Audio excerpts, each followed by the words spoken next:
Bwana wetu Yesu Kristo asifiwe.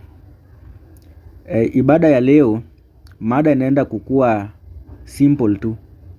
Kukua na afya ni kumaanisha nini? Sisi kukua na afya, to be healthy. What does it mean to be healthy?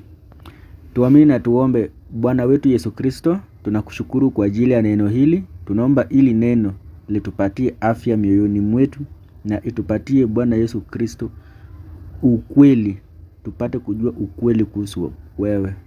Tumeomba hayo machache na kuamini kwa jina lako Yesu Kristo. Amen. Sasa Biblia inatuambia katika kitabu cha Methali 4 mstari wa 20 mpaka 22 ya kwamba, mwanangu, sikiliza maneno yangu, tega sikio lako uzisikie kauli zangu, zisiondoke machoni pako, uzihifadhi ndani ya moyo wako, maana ni uhai kwa wale wazipatao na afya ya mwili wao wote. Kwa hivyo Biblia inakuambia ya kwamba usikilize maneno ya Mungu, na haya maneno ya Mungu yasiwahi yakaondoka machoni pako hata siku moja.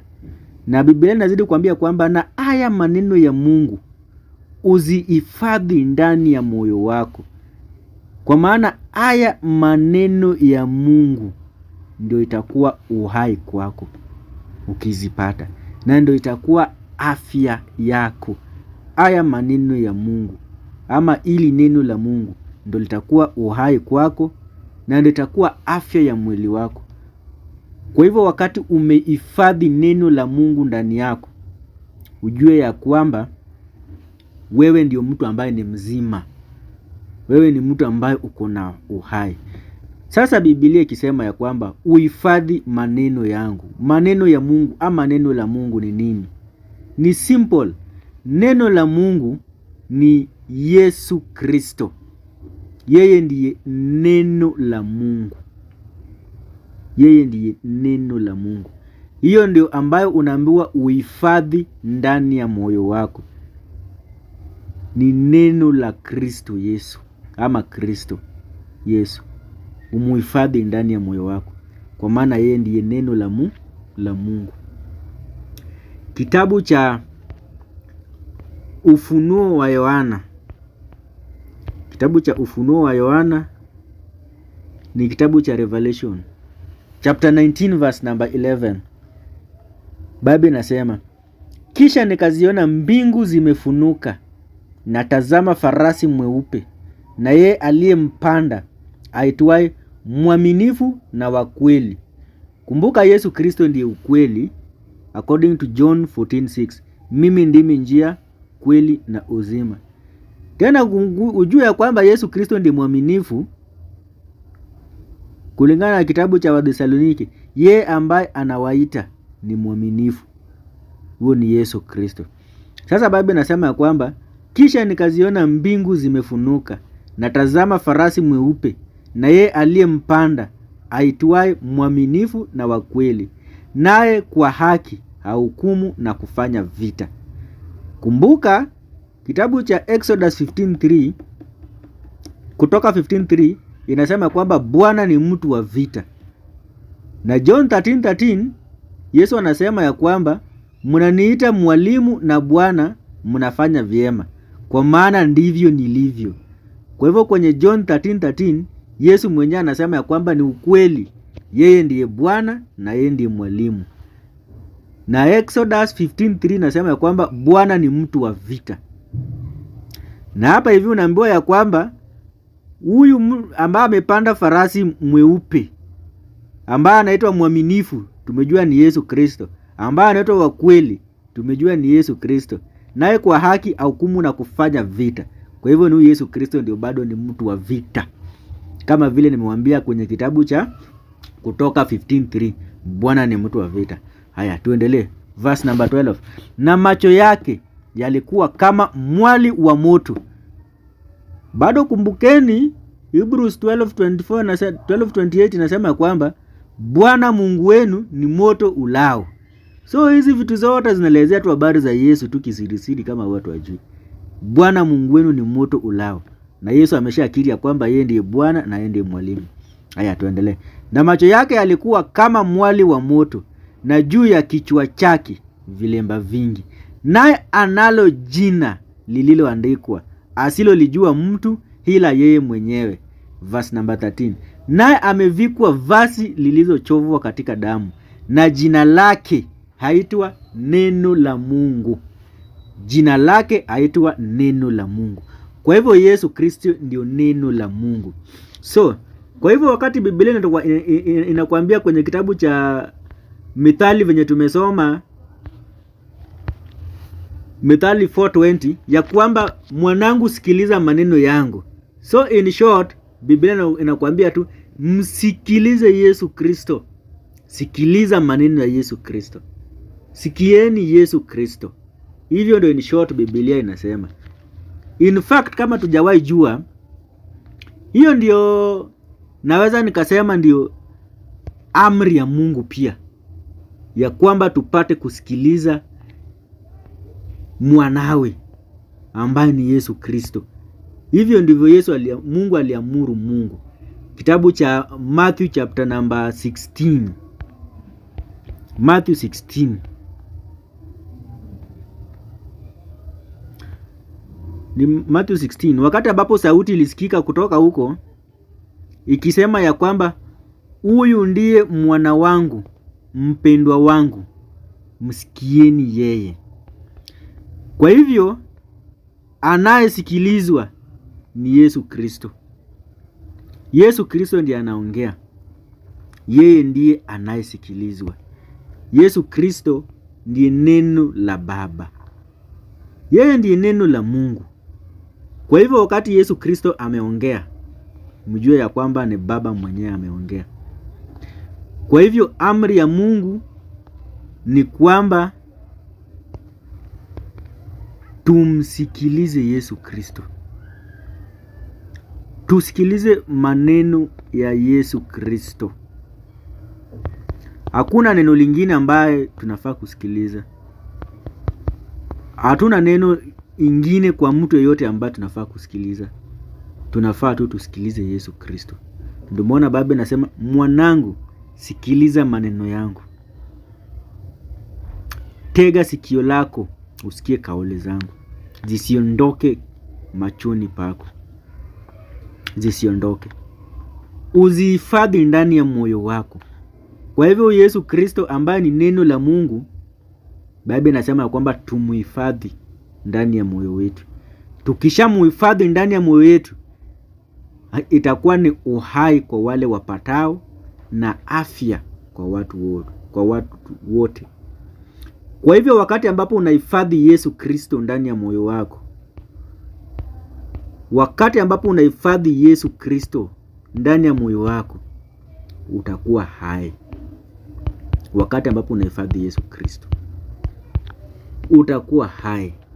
Mbona utakuwa hai wakati ambapo unahifadhi Yesu Kristo ndani yako? Kwa sababu Yesu Kristo naye pia ako hai.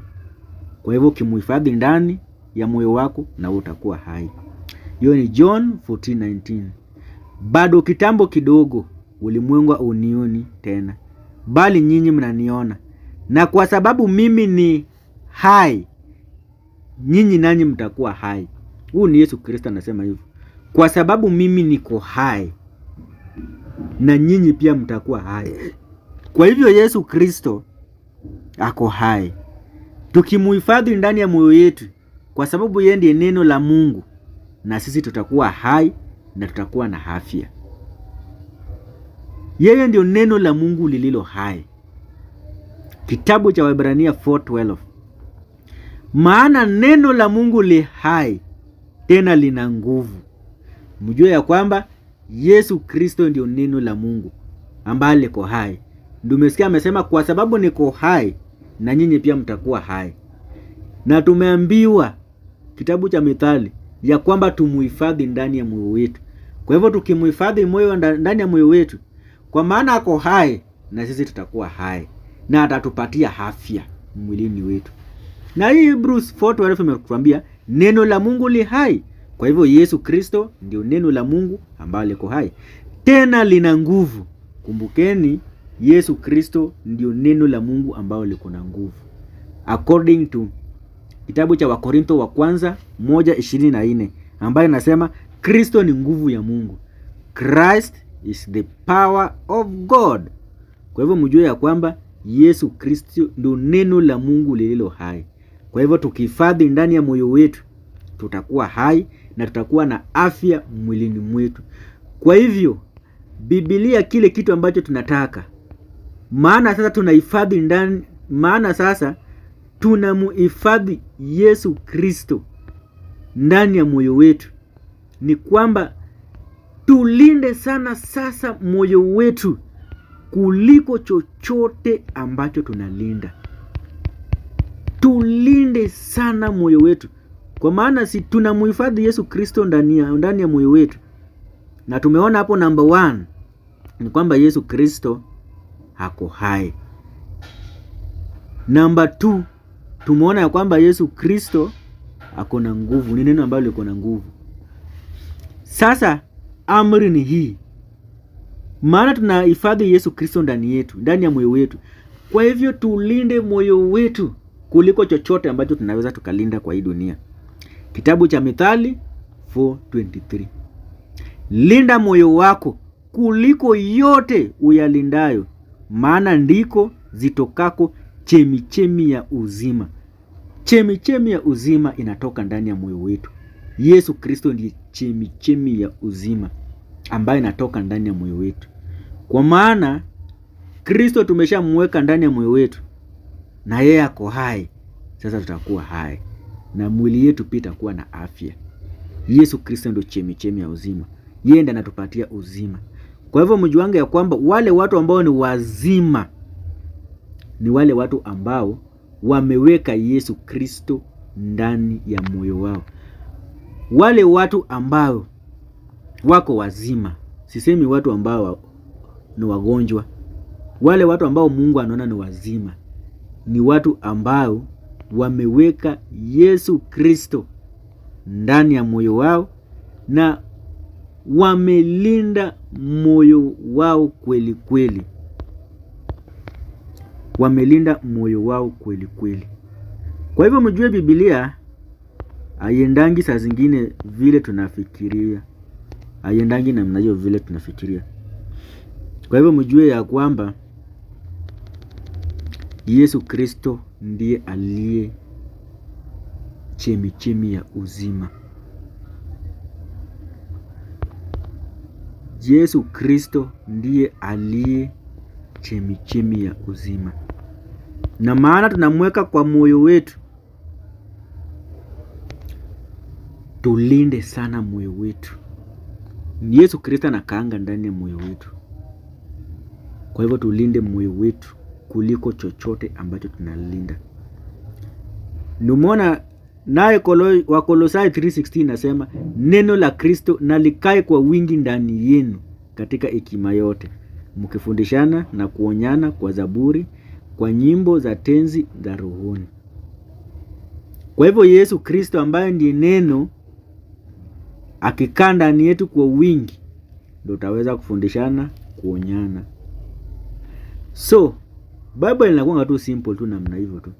Yesu Kristo ndiye neno la Mungu ambalo liko hai. Yesu Kristo anakaa ndani yetu. Na maana anakaa ndani yetu, sasa anasema ya kwamba kwa sababu ako hai na sisi pia tutakuwa hai.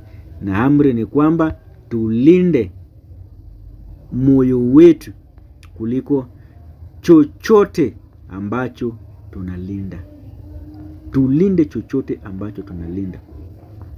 Kwa hivyo kukua mzima ni kukua na neno la Kristo Yesu ndani yetu. Kukua mzima, watu wajuange kukua mzima inamaanisha nini? Wewe unafikiria kukua mzima ni wakati wa umwi na mwili au umwi na popote? Hapana. Kukua mzima ni kukua na Kristo Yesu ndani yetu. Hiyo ndio kukua mzima. Na kukua mgonjwa ni kutokuwa na Kristo Yesu ndani yetu. Kama Kristo yuko ndani yetu, si ni dhambi ndiko ndani yetu. Sasa tunakuwa wagonjwa. Tunakuwa wagonjwa kweli kweli. Kwa hivyo in short, dhambi ni ugonjwa. Dhambi ni ugonjwa kwa wale watu ambao wajui. Kitabu cha Waefeso 2 verse number 2. Waefeso 2 verse number 2. Biblia inasema, nanyi mlikuwa wafu kwa sababu ya makosa na dhambi zenu. Kwa hivyo tukiwa na dhambi na makosa tutakuja kukufa. Kwa maana nimekuambia kwamba dhambi na makosa ni magonjwa. Dhambi na makosa ni magonjwa. Ukitaka kujua ya kwamba dhambi ndio ugonjwa ambaye itafanya ukuje ukufe, kitabu cha Mathayo 9 mstari wa 10, Biblia inasema, ikawa Yesu alipoketi nyumbani ale chakula, tazama watoza ushuru wengi na wenye dhambi walikuja wakaketi pamoja na Yesu na wanafunzi wake. Mafarisayo walipoona, waliwaambia wanafunzi wake, mbona mwalimu wenu anakula pamoja na watoza ushuru na wenye dhambi? Naye aliposikia aliwaambia, wenye afya hawahitaji tabibu, bali walio hawawezi. Yesu Kristo anawaambia. Maana wakati ambapo hawa Mafarisayo waliona Yesu Kristo anakula pamoja na wenye dhambi na watoza ushuru, ndio walianza kucomplain. So in short, Yesu Kristo alikuwa anawaambia ya kwamba hawa wenye dhambi na watoza ushuru ndio ni wagonjwa. Hao ndio wagonjwa ambaye amekuja kuponya. Hiyo ni kitabu cha Mathayo 9:10-12. Ikawa alipoketi nyumbani ale chakula, tazama watoza ushuru wengi na wenye dhambi walikuja wakaketi pamoja na Yesu na wanafunzi wake. Na Mafarisayo walipoona wakamwambia, mbona walimu wenu anakula pamoja na watoza ushuru na wenye dhambi? Na aliposikia akawaambia, wenye afya hawahitaji tabibu, bali wale ambao walio hawawezi. Kwa hivyo hawa watoza ushuru na wenye dhambi, hao ndio wale watu ambao hawajiwezi, ni wagonjwa kweli kweli. Hawawezi, ni wagonjwa. Kwa hivyo Yesu Kristo anahitaji awaponye. Na hawa Mafarisayo hawa ndio wanaonekana wenye afya kimwili, kumbe hao ndio wagonjwa. Maana hao ndio wamelemewa na dhambi. Kwa hivyo mjue ya kwamba kukuwa na dhambi na hizi makosa mingi, hayo ndio magonjwa sugu sana mbele za Mungu. Na hayo magonjwa ndio inaweza fanya ama itafanya mimi na wewe tukufe.